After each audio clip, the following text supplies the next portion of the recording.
Good morning! Andito tayo sa legendary Ayala Car Free Sundays in the Raw.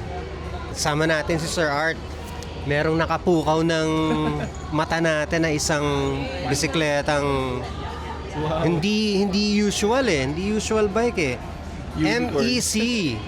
Sir Art, MEC. good morning. Hello, good morning. Hello, Tito Nong. Yun yung bike na MEC, saan to made? Ang MEC ay Mountain Equipment Co-op. So, normally, sumikat sila sa mga mountain equipment, camping, ganun. Pero naglabas sila ng mga bikes. So, ito ay Canada brand.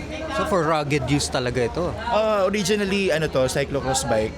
So, ang original setup nito, naka-drop bar talaga. And then, yung model na to na Kote, parang nirelease sila to when they joined the UCI cyclocross competition.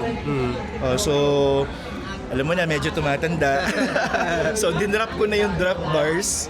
Kaya pinalitan ko siya ng riser para mas chill lang tayo sa Manila rides. Pero ibang klase rin yung riser niya, no? Anong tawag sa sa Yung ganitong riser nito, Titec Hellbent H-Bar by Jeff Jones. So ito yung mga unang gawa ni Jeff Jones, design niya before niya ginawa yung the famous Jones Loop Bar. ano nang mga narating nitong MEC? Nueva Ecija, from QC. Siyempre yung usual ng mga Sierra Madre, Loop, mga ganyan, Rizal area. Ano pa ba? Marami-rami na rin. Pero pangarap nito punta ng Baguio o kaya ng mga sa Guadalupe ganun. Ay, grabe. Pero mukhang naabutan na tayo ng panahon. Pero malay natin. Yeah. Kaya pa yan. Kaya ba yan? Yeah. Silent question. Uy, Ilan ang bike natin ngayon?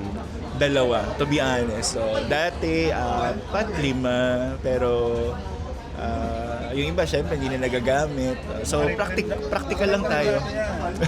Game over na, no? Practical lang. So, space din, syempre. So, ito yung mas nagagamit, tsaka yung isa. Kaya, I retain 2. Yun. Thank you. Thank you.